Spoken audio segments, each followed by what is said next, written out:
আপনারা সবাই ভালো আছেন। তো ক্লাস নাম্বার ৯ আপনাদের সবাইকে স্বাগতম। আজকের ক্লাসটা আমরা হার্ফ নিয়ে কথা বলব। আ ২ নাম্বার ক্লাসে আপনারা জেনেছিলেন যে আরবি ভাষা শিখতে ৩ টা জিনিস দরকার। ইসম, ফি'ল এবং হার্ফ। ইসম হচ্ছে নাম, ফি'ল হচ্ছে ক্রিয়া বা ভার্ব এবং হার্ফ হচ্ছে কানেক্টর অথবা অব্যয় বলতে পারেন। যেটা ২ টা শব্দকে বা ১ টা শব্দকে কানেক্ট করে। মূলত ২ টা শব্দকে কানেক্ট করে। এবং কোরআনের ক্ষেত্রে এই হার্ফটা জানা খুবই গুরুত্বপূর্ণ এবং পুরো কোরআন জুড়ে প্রায় প্রতিটা আয়াতে হার্ফগুলো আছে। তো আজকে আমরা প্রায় ১০ টা হার্ফ শিখব। তো কোন হার্ফগুলো শিখবো এগুলো আমরা একটু দেখি। যেমন ১ নাম্বার হচ্ছে ফি মানে মধ্যে বা ভেতরে, মিন মানে হতে বা থেকে, ইলা মানে দিকে অথবা পর্যন্ত মানে ২ টা মিনিং এর মধ্যে যে কারো একটা মিনিং হবে। এখন প্রশ্ন হচ্ছে যে কি করে বুঝবো যে এখানে পর্যন্ত হবে নাকি দিকে হবে? এটা নির্ভর করে হচ্ছে যে কনটেক্সট এর উপর। কনটেক্সট মানে ওই আয়াতে কি ঘটনা ঘটতেছে ওটার উপর ডিপেন্ড করে আমরা বুঝবো যে দিকে হবে না পর্যন্ত হবে। তারপর হচ্ছে আলা মানে উপরে। তারপরে আছে আন মানে কোন কিছু সম্পর্কে বা থেকে দূরে।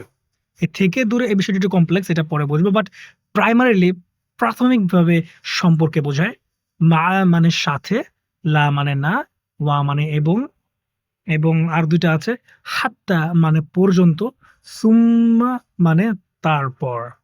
আচ্ছা, তো আবারও বলে দিচ্ছি যে টেলিগ্রাম গ্রুপের লিংক কিন্তু আমি ডেসক্রিপশন এবং কমেন্ট বক্সে দিয়ে দিচ্ছি। ওখানে আমার ফেসবুক আইডি লিংক আছে, আমার ফেসবুক পেজের লিংক আছে এবং টেলিগ্রামের চ্যানেলে আপনি এখানে যেগুলো শিখাচ্ছি এই পিডিএফসটা আপনি টেলিগ্রাম লিংকে পেয়ে যাবেন।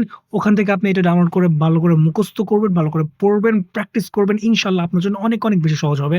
তো চলুন আমরা শুরু করি। ১ম এ আমরা শুরু করব হচ্ছে ফি দিয়ে। তো ফি থেকে আমরা কি পাচ্ছি? এই ছোট্ট শব্দটা বসে যখন কোনো কিছুর আরেকটার ভেতরে থাকে। কিভাবে সেটা আমরা এখনই দেখতেছি। তো এখন আমরা প্রায় ৫ টা উদাহরণ দেখতেছি।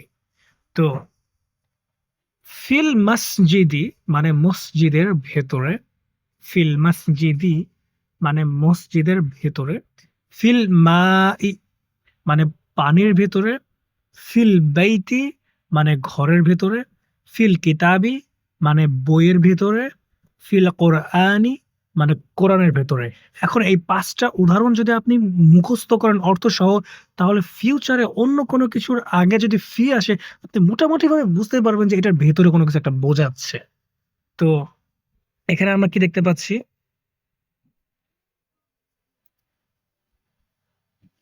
মনে রাখার কৌশল হচ্ছে কল্পনা করুন একটা বাক্সের ভেতরে জিনিস রাখা। ফি মানেই ভেতরে। এবার আমরা যে উদাহরণটা দেখব সেটা হচ্ছে মেন। এখানে কি বলতেছে? এই শব্দটা বসে যখন কোনো কিছু কোথাও থেকে আসে বা শুরু হয়। আচ্ছা। এখানে আমরা আবার ৫ টা উদাহরণ পাচ্ছি অ্যাজ ইউজুয়াল।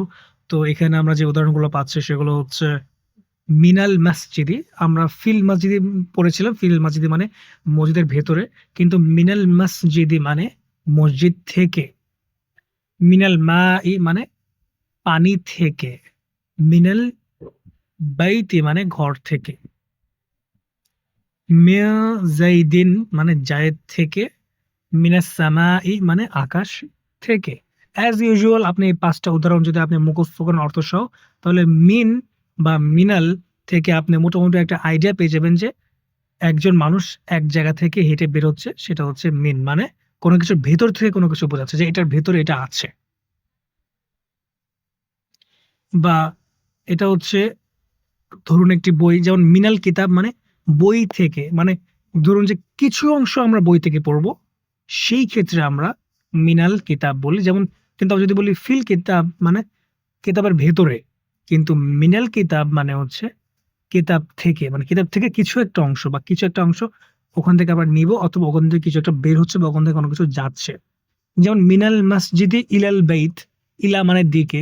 তো মিনাল মসজিদ মসজিদ থেকে, ইলাল বাইতি ঘরের দিকে। মিনাল মসজিদি ইলাল বাইত। এই তো খুবই সিম্পল। তারপরে আমরা যাব হচ্ছে ইলার দিকে, যেটা আমরা একটু আগেই বলছিলাম। ৩ নম্বর উদাহরণ হচ্ছে ইলা। এখানে আমরা যেটা পাচ্ছি সেটা হচ্ছে যে এই শব্দটা বসে যখন কেউ বা কিছু কোনো দিকে যাচ্ছে বা কোনো জায়গা পর্যন্ত পৌঁছাচ্ছে। ৫ টা উদাহরণ আমরা এখন মুখস্থ করব।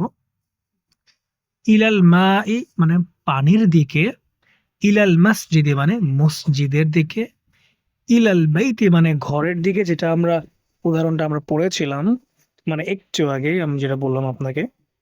আবার পাচ্ছি ইলাল মাদ্রাসাতি মানে স্কুলের দিকে, ইলা সুকি মানে বাজারের দিকে।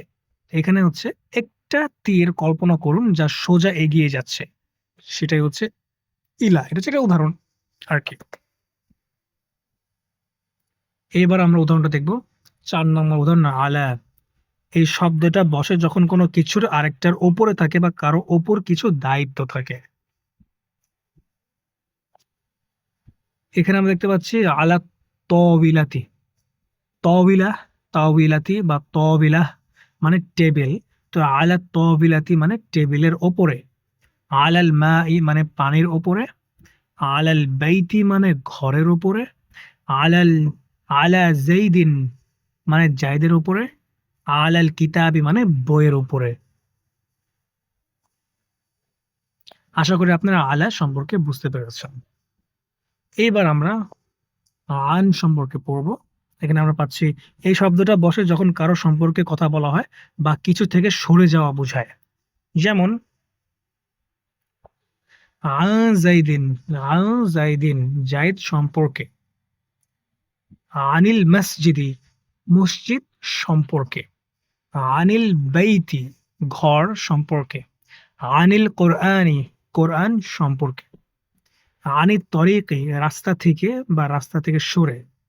এটা হচ্ছে একটু এক্সেপশনাল মানে একটু ভিন্ন, যেটা সবসময় আর লাগে না। বাট মেইন যেটা সেটা হচ্ছে কোনো কিছু সম্পর্কে, সেটা হচ্ছে আন অর্থ বোঝায়। এটা আপনি মুখস্থ করলেই হবে এবং বুঝলেই হবে। ৬ নম্বর উদাহরণ হচ্ছে মা।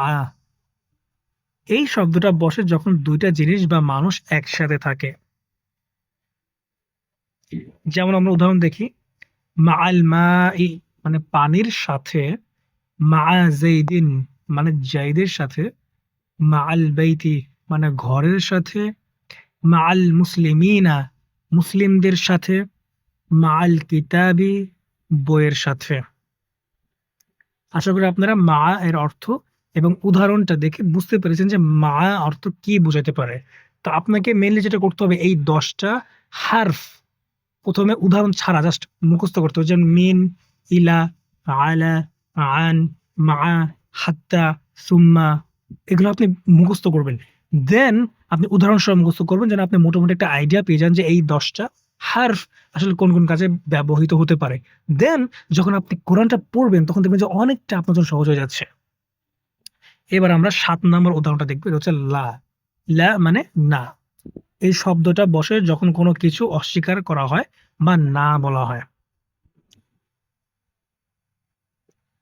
লা ইলাহা মানে কোনো ইলাহ নেই। ইল্লাল্লাহু আল্লাহ ছাড়া। ইল্লা মানে ছাড়া। কিন্তু ইল্লা কখনো লা ছাড়া বসে না। লা বসবে তারপরে ইল্লা বসবে। লা ইলাহা কোনো ইল্লা নেই, কোনো ইলাহ নাই। ইল্লাল্লাহ আল্লাহ ছাড়া। লা বাইতা ঘর নাই।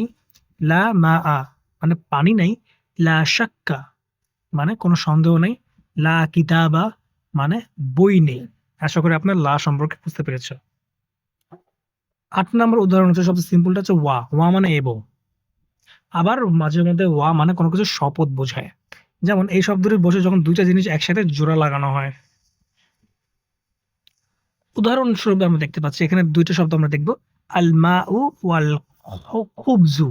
আল মাউ ওয়াল খুবজু পানি এবং রুটি। যাইদুন ওয়া আমরুন যায়েদ এবং আমর। আল বাইতু ওয়াল মসজিদু ঘর এবং মসজিদ। আস-সামাউ ওয়াল আরদু আকাশ এবং জমিন। আল কিতাবু ওয়াল কলামু বই এবং কলম। ৯ নম্বর উদাহরণ দেখতে পাচ্ছি সুম্মা।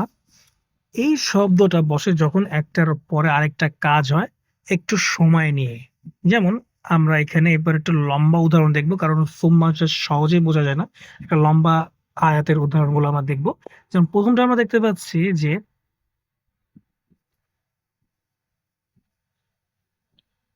করআ সুম্মা কাতাবা। করআ মানে পড়লো, কাতাবা মানে লিখলো, সুম্মা মানে তারপর।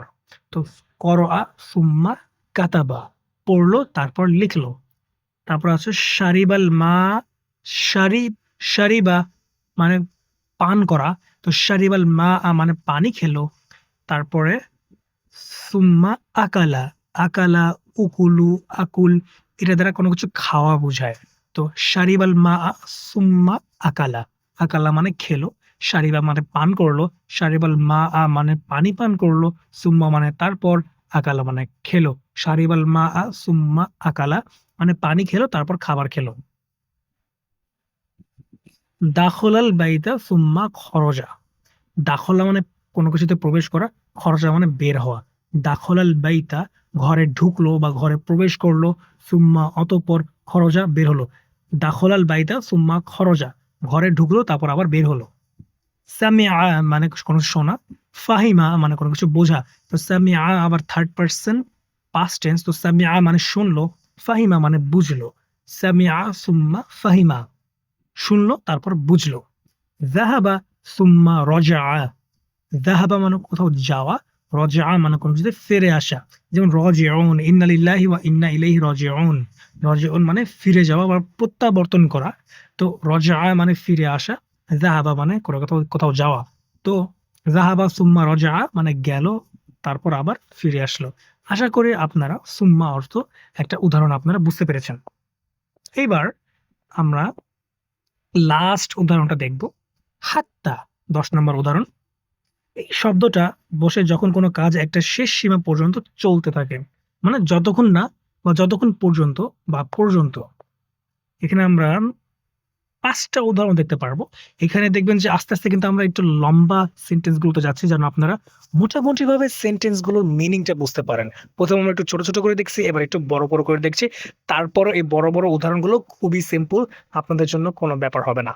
তো ১ম উদাহরণটা হচ্ছে সবারও মানে ধৈর্য ধরা বা ধৈর্য ধরলো, হাত্তা মানে যতক্ষণ, আস-সবাহ এখানে শুধু যদি আমি এতটুকু পড়ি, এটা হচ্ছে আস-সবাহি বা আস-সবাহ মানে সকাল। তো সবারও হাত্তা সবাহি, হাত্তা সবাহি, হাত্তাল আস-সবাহ হয় না, মানে হাত্তা সবাহি। সবারও হাত্তা সবাহি মানে সকাল পর্যন্ত ধৈর্য ধরলো। মাশা মানে হাঁটা, হাত্তা মানে যতক্ষণ না বা পর্যন্ত, আল বাইতু মাশা হাত্তাল বাইতি মানে ঘর পর্যন্ত হাঁটলো। মাশা হাত্তাল বাইতি ঘর পর্যন্ত হাঁটলো। আনতাযার, আনতাযার, ইনতাযির মানে অপেক্ষা করা। আনতাযার হাত্তাল মাগরিব মাগরিব পর্যন্ত অপেক্ষা করলো। আনতাযার, আনতাযার হাত্তাল মাগরিবি। ইনতাযির অথবা ইন্তেজার। ইন্তেজার শব্দটা আপনি হয়তো কোথাও শুনতে পেয়েছেন। এটা হচ্ছে হিন্দি ভাষা অথবা উর্দু ভাষা আছে। मैं तुम्हारे लिए इंतजार कर रहा हूँ মানে আমি তোমার জন্য অপেক্ষা করছি। এটা আরবি শব্দ আনতাযর বা ইনতাযর বা আনতাযর হাত্তাল মাগরিব। তো মাগরিব পর্যন্ত অপেক্ষা করলো। আমিলা মানে কাজ করলো, আমালা মানে কাজ করলো, আমিলা মানে কাজ করলো। হাত্তাল মাগরিব, আমিলা হাত্তাল মাগরিব মাগরিব পর্যন্ত কাজ করলো। করআ হাত্তান নিহায়া, নিহায়া হচ্ছে শেষ। বিদায়া ওয়া আন নিহায়া এটা হচ্ছে তাফসীর ইবনে কাসিরের একটি বই। এটা আপনারা অনেকে হয়তো পড়েছেন, অনেকে হয়তো পড়েননি। বিদায়া মানে শুরু, নিহায়া মানে শেষ। বিদায়া বা আন নিহায়া মানে শুরু থেকে শেষ। তো এইখানে আমরা যেটা দেখতে পাচ্ছি সেটা হচ্ছে যে করআ মানে কোনো কিছু পড়া বা সে পড়ছে বা সে পড়লো। সে পড়ছে হচ্ছে ইয়াকরাউ মানে সে পড়ছে। করআ মানে সে পড়লো। তো করআ হাত্তা নিহায়া এর অর্থ হচ্ছে সে শেষ পর্যন্ত পড়লো। এখানে সে শব্দটি নাই বাট এখানের মধ্যে এটার মধ্যে ঢুকে আছে। শেষ পর্যন্ত পড়লো অথবা সে শেষ পর্যন্ত পড়লো। করআ হাত্তা নিহায়া। তো এটাই হচ্ছে আজকের উম ক্লাস। আশা করি আপনারা সবাই ভালো করে বুঝতে পেরেছেন। তো তারপরে আপনারা টেলিগ্রাম গ্রুপে যাবেন। ওখানে আপনি এটা ডাউনলোড করবেন। দেন এগুলো ভালো করে বারবার পড়বেন। বারবার পড়তে যেন ঠুটস্থ হয়ে যায়। তারপরে আমরা আবার পরবর্তী ক্লাসে যাব। আশা করি আজকের ক্লাস আপনাদের ভালো লেগেছে। সবাইকে অনেক ধন্যবাদ এই সময়গুলো ব্যয় করার জন্য। পরবর্তীতে আমরা আরো অনেক মজার ক্লাসগুলো করব যেন আমরা কোরআনের ভাষা খুব সহজে বুঝতে পারি। সবাইকে ধন্যবাদ। আসসালামু আলাইকুম।